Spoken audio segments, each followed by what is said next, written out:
সুপ্রভাত বন্ধুরা, সুস্থ থাকতে হোমিওপ্যাথি চ্যানেলে আপনাদের সবাইকে স্বাগত। আমি ডাক্তার শুভ্রা চালকি আলোচনা করব এসবিএল এর একটা drop number 3। SBL drop number 3 এটা ইউরিনারি ট্র্যাক্ট ইনফেকশনের জন্য ব্যবহৃত একটা ওষুধ। এর মধ্যে কি কি আছে? বারবেরিস ভালগারিস আছে, সার্সাপারিলা আছে, অসিমাম ক্যান আছে, প্যারিয়ারি ব্রেভা আছে, সিনাশিয়া অরা আছে, ক্যান্থারিস আছে। এই 6টা মেডিসিনের সমন্বয়ে তৈরি হয়েছে এসবিএল ড্রপ 3। এটা ইউরিনারি ট্র্যাক্ট ইনফেকশনের জন্য ভালো ওষুধ।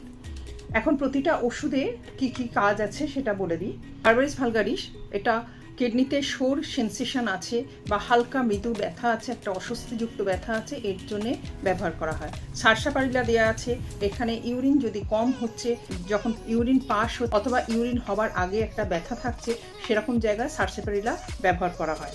অসিমাম ক্যান হাইলি অ্যাসিডিক হয় ইউরিনটা এবং কিডনিতে একটা ক্র্যাম্প লাইক পেন থাকে, এক্ষেত্রে অসিমাম ক্যান ভালো কাজ করে। তার সাথে আছে পেরিয়ারি ব্রেভা কনস্ট্যান্ট একটা আর্জিং থাকছে, ইউরিন পাস করার একটা ইচ্ছা কনস্ট্যান্ট থেকে যাচ্ছে এবং তার সাথে সাথে ইউরিন পাস করার পরও ফোঁটা ফোঁটা করে ইউরিন পড়তে থাকছে।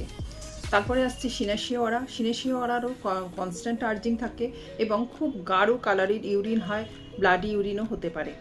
এরপরে ক্যান্থারিসে ইনটলারেন্স অফ আর্জিং থাকে, টলারেট করতে পারে না, একদম সঙ্গে সঙ্গে হয়ে যাবে বা হয়ে যাচ্ছে মনে হয় এবং পেনফুল ইউরিনেশন হয়, পেনফুল আর্জিংও হয়। যখন ইউরিন পাচ্ছে তখনও একটা ব্যথা তৈরি হচ্ছে এবং যখন ইউরিন আর্জিং আসছে তখন ধরে রাখতে পারছে না, জ্বালা পোড়ার মতো একটা ব্যথা হচ্ছে।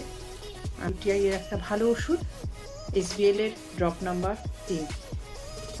খেতে কিভাবে হবে? খাওয়ার ডোজ হচ্ছে 15 থেকে 20 ফোঁটা হাফ কাপ জলে 4 বার সারাদিনে খেতে হবে।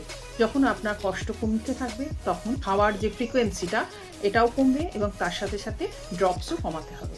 তাহলে আজ এই পর্যন্তই। ভালো থাকুন, সুস্থ থাকুন, হোমিওপ্যাথির সাথে থাকুন। আর আমার চ্যানেলটা যদি আপনাদের ভালো লেগে থাকে তাহলে অবশ্যই লাইক, শেয়ার এবং কমেন্ট করবেন। নমস্কার, ধন্যবাদ।